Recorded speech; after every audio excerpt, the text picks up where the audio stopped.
Hi hello welcome back to Siripari vlogs. Actually ಇವತ್ತು dubbing ಇತ್ತು, so ಹಾಗಾಗಿ ಏಕಾದಶಿ ದೇವ್ರ ದರ್ಶನ ಮುಗಿಸ್ಕೊಂಡು ಹೊರಟೆ. ನಾನು ಮೆಟ್ರೋ ಬಂದೆ. ಮೆಟ್ರೋ ಬರೋಷ್ಟರಲ್ಲಿ 9:45 ಏನೋ ಆಗಿತ್ತು. ಇಲ್ಲಿಂದ 2 ಅವರ್ಸ್ ಆಗುತ್ತೆ ಆರ್ ಆರ್ ನಗರ್ಗೆ. ಅಲ್ಲಿಂದ ಆಟೋ ಹಿಡಿದು ಡಬ್ಬಿಂಗ್ ಆಫೀಸಿಗೆ ಹೋದೆ. ಡಬ್ಬಿಂಗ್ ಆಫೀಸಲ್ಲಿ ಫುಲ್ ಖಾಲಿ ಹೊಡಿತಿತ್ತು, ಬಿಕಾಸ್ ನಾನು ಒಂದೇ ಲೈನ್ ಇದ್ದಿದ್ದರಿಂದ ಬೇರೆ ಆರ್ಟಿಸ್ಟ್ ಮಾಡ್ತಾಯಿದ್ರು. ಕಾಶಿ ಅಣ್ಣ ಬರೋಷ್ಟರಲ್ಲಿ ಮುಗಿಸ್ಕೊಳ್ಳೋಣ ಅಂತ. ಫಸ್ಟ್ ನಾನು ಬಂದಿರೋ ಕಾರಣ ನಾನೇ ಫಸ್ಟ್ ಡಬ್ಬಿಂಗ್ ಮುಗಿಸ್ತೀನಿ ಅಂತ. ಹೌದು, ನಂದು 1-2 ಲೈನ್ ಇದ್ದಿದ್ದರಿಂದ ಓಕೆ ನೀನೇ ಮಾಡ್ಕೋ ಫಸ್ಟು ಡಬ್ಬಿಂಗ್ ಅಂತ ಹೇಳಿ ಪರ್ಮಿಷನ್ ಕೊಟ್ಟರು. ಸಿರಿಪರಿ ವ್ಲಾಗ್ಸ್ ಇಲ್ಲ ವಿಡಿಯೋ. Hi Siripari vlog.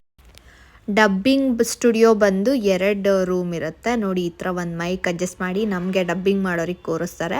ಆ ಕಡೆ ಇನ್ನೊಂದಿರುತ್ತೆ, ಅಲ್ಲಿ ಅವ್ರು ಕೂತ್ಕೊಂಡು ಮಾನಿಟರ್ ಮಾಡ್ತಾ ಇರ್ತಾರೆ ನಮಗೆ.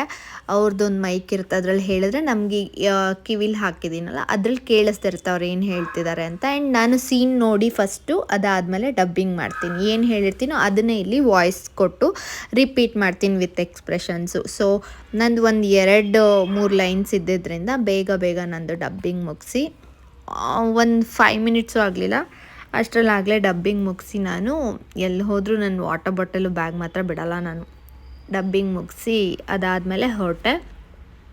ನಾನು ಅಲ್ಲಿಂದ ಹೊರಟಾಗ ಐ ಥಿಂಕ್ 12 ಆಗಿತ್ತು ಅಂತ ಅಂದ್ಕೊತೀನಿ.